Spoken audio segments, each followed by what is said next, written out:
We are doing work in this class on an ethical toolkit.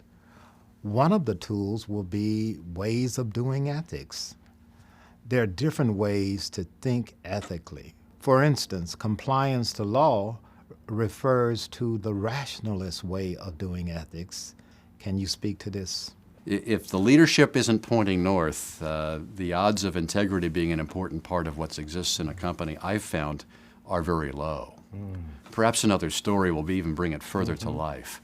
After I'd been with Corning for almost 25 years, I was sent to a business that Corning owned that did blood testing. It was called MetPath. It was based in suburban New York City, in Teterboro, New Jersey.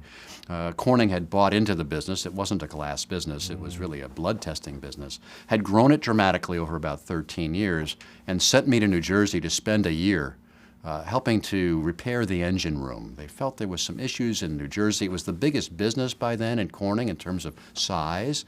And they said, Ken, you're on the track to greatness at Corning. We need you to spend a year in New Jersey helping make sure everything's okay. And then you're back to Corning to continue advancing your career at Corning Glass. Well, I got to New Jersey, and within the first few weeks of being the CEO of what was then known as MetPath, I came to Boston and visited the office of the Inspector General.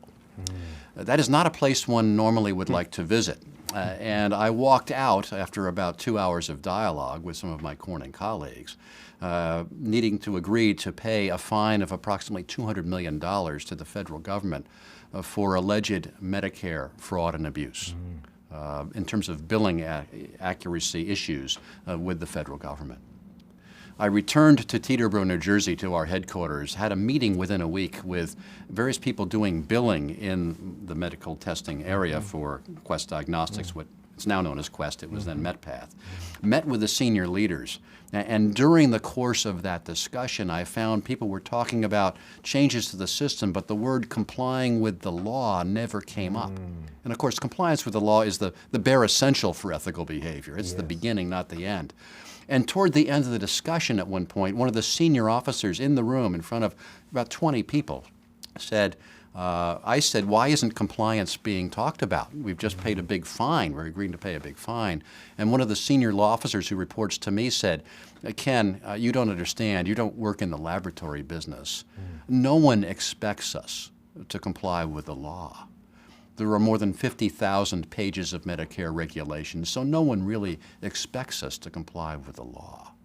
So here was a very, very, very senior official in the company who had thousands of people reporting to him, essentially saying it's okay to operate without integrity. So the tone at the top is so vitally important. When the tone at the top is one of entitlement, skirting the rules, breaking the rules, bending the rules, it permeates throughout an organization. And I've made a living for decades going into those kinds of situations to try to clean up and engage and fix, essentially fix the cultures of many, many businesses that were broken, starting with a breakdown as it related to integrity.